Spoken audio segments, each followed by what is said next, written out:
September 15, 2008. Monday morning that changed human history forever.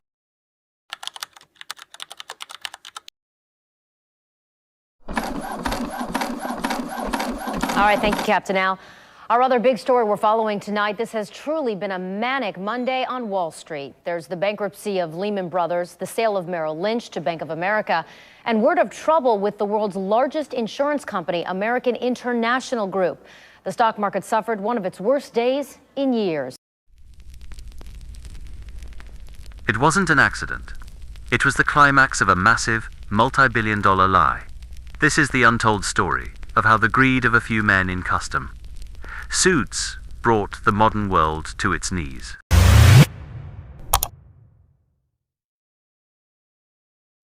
To understand how the modern world economy broke, you first need to understand the scale of Lehman Brothers. Founded in 1850 by 3 German immigrants as a small commodities shop, this financial titan survived the American Civil War, the Great Depression of 1929, and 2 world wars. By 2005, they weren't just part of Wall Street, they were Wall Street, a global superpower handling hundreds of billions of dollars every single day. But every empire needs a ruthless commander. Enter Dick Fuld. On Wall Street, they called him the gorilla. He was hyper-aggressive, hated losing, and demanded absolute obedience. Fuld didn't just want Lehman to be profitable, he wanted to crush the competition. Under his rule, the bank's culture shifted toward extreme risk-taking. And in the early 2000s, Fuld found a new, unregulated playground that promised infinite wealth: the American housing market. The plan was brilliant on paper, but catastrophic in reality. Lehman began buying up subprime mortgages loans given to people with bad credit, no steady jobs, and 0 savings. Lehman didn't care if these ordinary people could ever pay the money back. Why? Because the bank bundled these toxic loans together, slapped a fake AAA safe investment label on them, and sold them to unsuspecting investors worldwide. It was a multi-billion-dollar house of cards. And by 2007, the winds started to blow.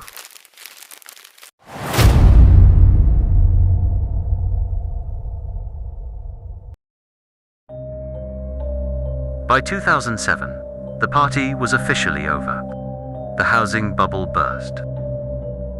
And those AAA investments turned into toxic waste. Lehman Brothers was suddenly sitting on tens of billions of dollars of worthless, unsellable debt. If the public, the regulators, or the shareholders found out the truth, Lehman's stock would crash to 0 in minutes. Dick Fuld was trapped. He needed a miracle, or a brilliant, highly illegal lie.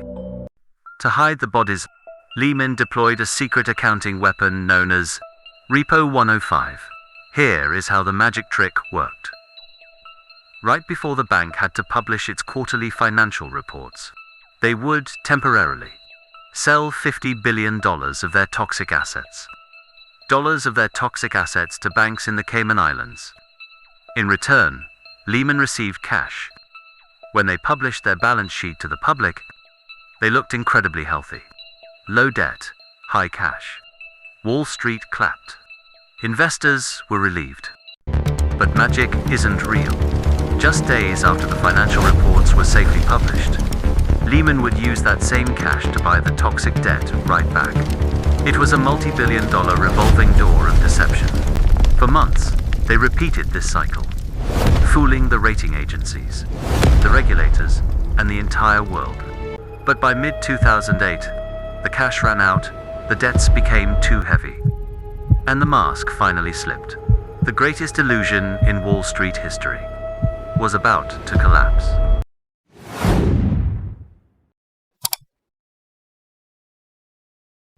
Friday, September 12, 2008. The music didn't just stop. The entire ballroom caught fire. Lehman's stock had vaporized, losing 95% of its value. Cash was bleeding out. By 4 p.m., Wall Street closed, and Lehman Brothers was officially out of time. The US government realized that if Lehman went down on Monday morning, it would drag the entire global financial system into the grave. A secret emergency weekend meeting was called. The clock was ticking to zero. Inside the Federal Reserve Building in New York, the atmosphere was suffocating. The mission was clear. Find a buyer to save Lehman, or let it die. For a moment, there was hope.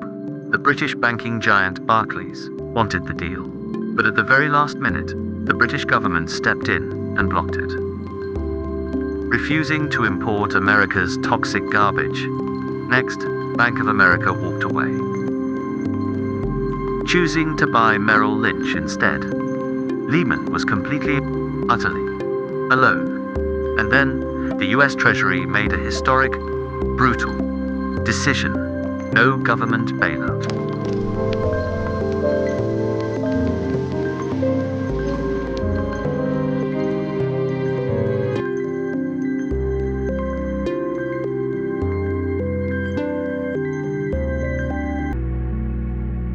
Monday, September 5th, 1:45 a.m.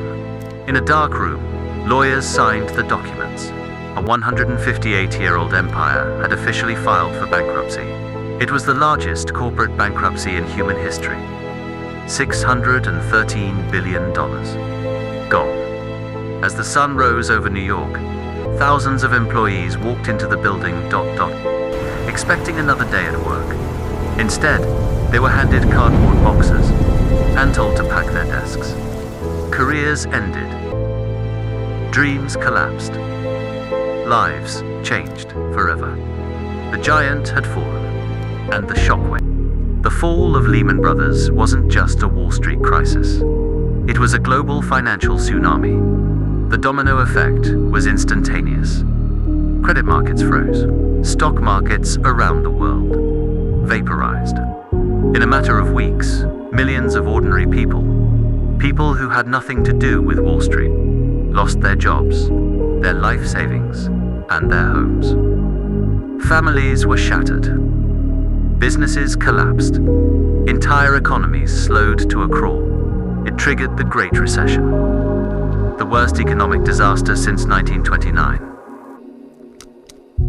But here is the darkest truth of high finance. While ordinary citizens paid the price, the architects of the disaster walked away untouched. Dick Fuld, the gorilla, the man who steered the ship into the iceberg, left Lehman Brothers with an estimated $400 million in personal wealth. No jail time, no criminal charges. The system proved something that shocked the world. When the giants gamble with your money and win, they keep the profits. But when they lose, you pay for their mistakes.